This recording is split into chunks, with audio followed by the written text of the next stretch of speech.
Focus on nonprofit differentiation for funders. Hmm. We're really digging into what truly makes an organization, or frankly, any endeavor, stand out and attract that crucial backing. Because let's be honest, passion alone, as powerful as it is, just isn't enough to cut through the noise anymore. That's such an important framing. It really is. Because this isn't just about the mechanics of getting money, although, yes, that's a key outcome.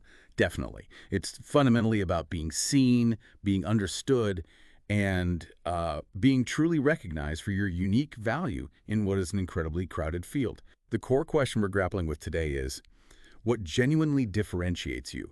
What allows your work to make an impact, not just intellectually, but in a way that truly resonates with those who hold the power to fund or support your vision?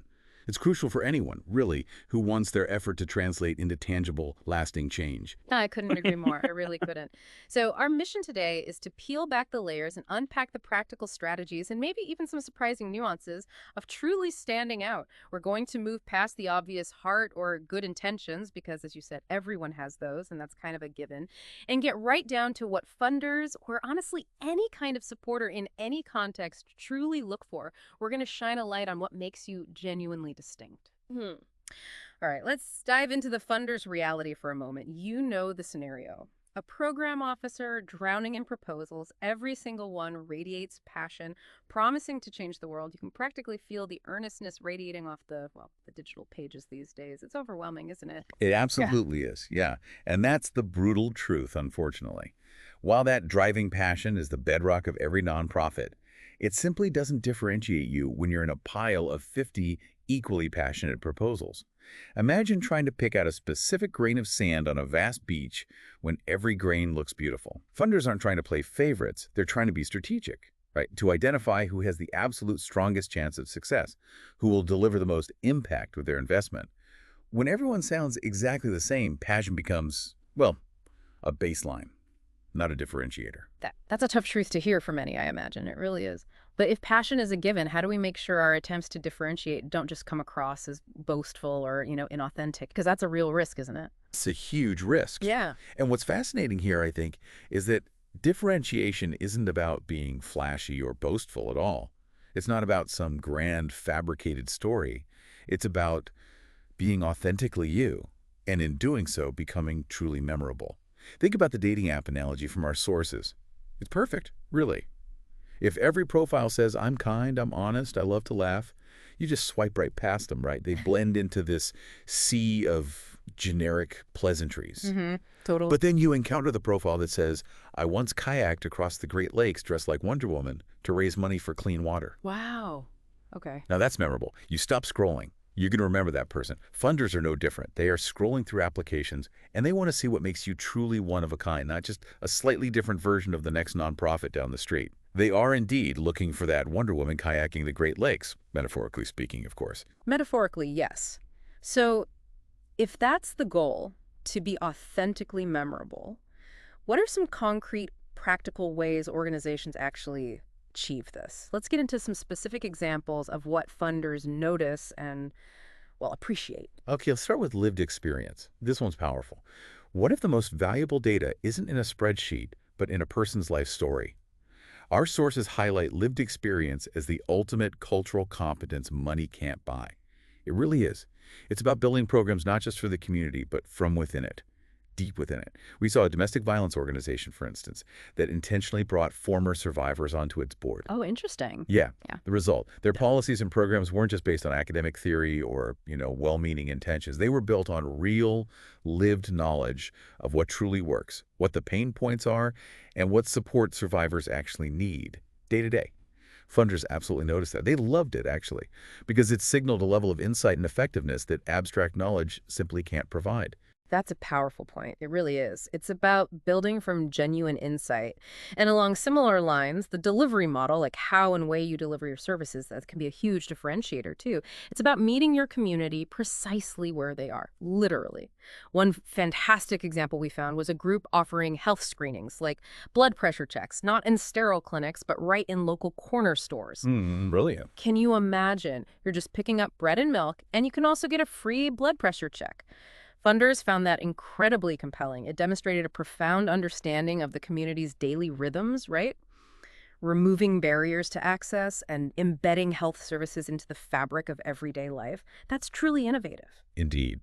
And it extends to who you collaborate with, too. Sometimes your unique edge comes from your partnerships, especially if those collaborations are a bit unexpected. Take the example of an organization combating food insecurity. Instead of traditional delivery methods, they partnered with local taxi drivers to deliver groceries directly to seniors. Taxi drivers. Okay, that is unexpected. Right. But here's the genius detail. The taxi drivers, during these deliveries, naturally became informal wellness checkers. They were eyes and ears on the ground, potentially spotting if a senior needed additional help or was isolated. Ah, I see. So it's layered. Exactly. This isn't just about logistics. It's about creating a multi-layered support system through ingenious, community-centric partnerships.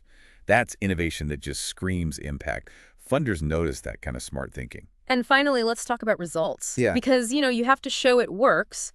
This goes beyond just saying you had a good year, right? It's about demonstrating your outcomes with a powerful 1-2 punch. Right. Quantitative data and compelling stories. Both are crucial. Our source highlights a workforce program that could show 70% job placement within 3 months for its graduates' solid data. Impressive numbers. Very clear. But then they paired that number with the incredibly moving story of a specific participant, someone who went from living in a shelter to becoming an IT apprentice, now able to support his kids. That combination, the hard numbers proving efficacy, and the human story bringing it to life, showing the real-world transformation. Funders simply can't look away from that kind of evidence. It makes the abstract tangible and the impactful relatable. It's irresistible. Let me tell you another story that really drives home this concept of standing out, of being truly unique in action. I worked with a tiny nonprofit in rural Oregon. Their focus was on serving undocumented agricultural workers, a community often underserved and, frankly, hard to reach. Now, there are a lot of groups out there trying to help immigrant workers. A lot. But what was it about this particular group that resonated so deeply with funders? What made them different? It was their profound embeddedness, like you hinted at earlier. It was just so deep. They had bilingual staff who were not just proficient in Spanish, but were actually from the same towns, the same regions as the workers they served. This wasn't just language. It was cultural fluency, built on shared heritage, shared understanding. They made weekly home visits to check on families, not just during crises, but as a consistent, trusted presence, week in, week out. Crucially, they had built decades of trust with the local farm owners, who actually granted them on-site access to the workers. That's huge. Access is everything there. Exactly. They didn't just parachute into the community to deliver services. They were the community, intimately woven into its fabric. That level of authentic connection and trust is a difference funders could truly see, feel, and ultimately fund with confidence. It spoke volumes about their long-term sustainability and effectiveness. And here's another truly brilliant example, just really smart. There was a Black-led community health nonprofit in a major city running diabetes prevention workshops. Now, the traditional approach would be to host these in sterile health clinics or community centers, right? That's what you'd expect. Standard playbook, yeah. But their unique model, they ran the workshops out of barbershops and salons. Love this one. Think about that for a second. These are already trusted, relaxed spaces where people are comfortable, where they socialize, and where they already spend time. And the really ingenious detail here, which funders absolutely fell in love with, was that they actually trained the barbers and stylists to perform blood pressure checks while you were getting a haircut or your hair done. Out. Real. Yeah. I mean, how smart is that? It addressed a critical health issue in a way that was culturally rooted, incredibly practical, removed all the typical barriers to access like stigma or inconvenience, and it was supremely memorable. Totally memorable. It wasn't just a program. It was a deeply integrated, community-led solution that leveraged existing social structures. That's the kind of distinctive approach that funders are always searching for. It truly shows that you understand the community you're trying to serve, inside and out. So after hearing these examples, these stories, here's what I really want you to take away from this part. You have permission, truly, to stop trying to look exactly like those big, glossy national nonprofits. You know the ones. They've got layers of bureaucracy, consultants for their consultants, and enough acronyms to choke a dictionary. That's not where your power lies. Probably not, anyway. Precisely. Your strength isn't in replicating their structure or their jargon. As a smaller, more nimble organization, you possess an inherent advantage. A real one. You know your people. You know their language, their humor, their heartbreak, in a way a large, distant organization never really can. That intimate knowledge, that deep connection, that's your competitive edge. It's something large organizations often spend fortunes trying to achieve through massive outreach efforts, and you already have it. It's baked in. Exactly. Couldn't have said it better.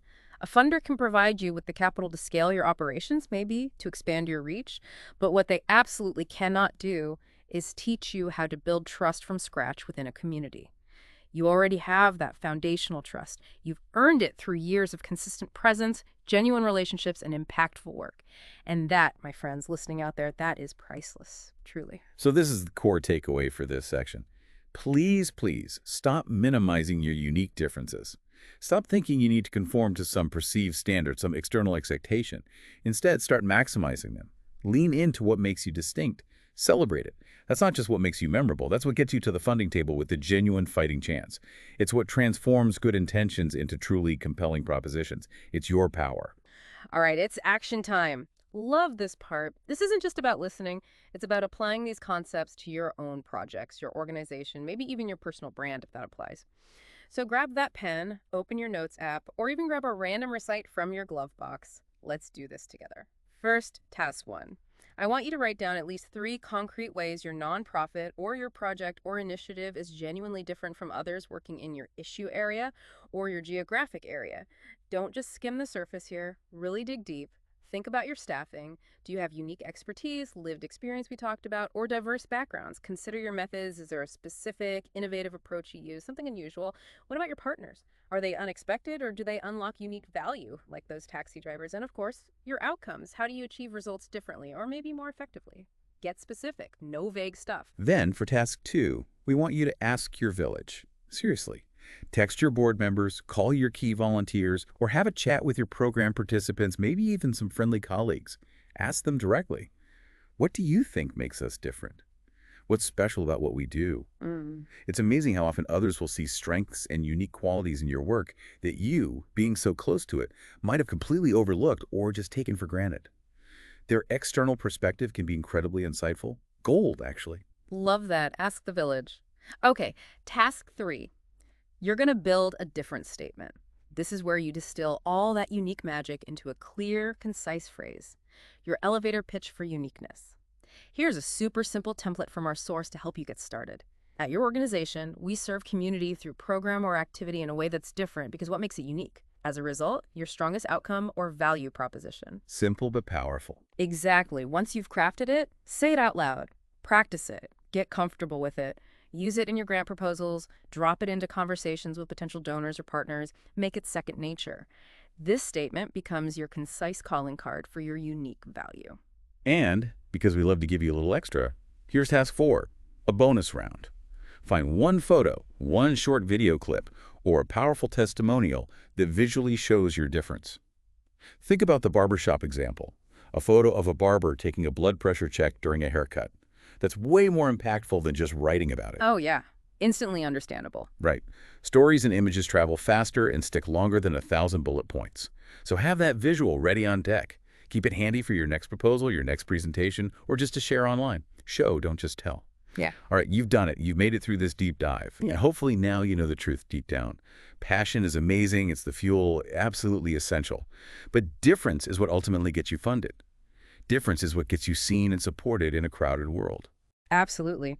Passion gets you started, difference gets you noticed. And speaking of getting funded, next time we'll be taking another deep dive into whether you're truly funder ready. We're talking about the systems, the paperwork, the processes, all that back-end stuff. Because you can have the best program in the world, the most innovative approach, but if your back-end isn't solid, the money, unfortunately, will likely stay far away. So get ready to do a systems check with us next time. Until then, keep doing the amazing work you do. Keep showing up. Keep telling your unique story. Yeah. And never, ever forget that the very thing that makes you different is what makes you powerful.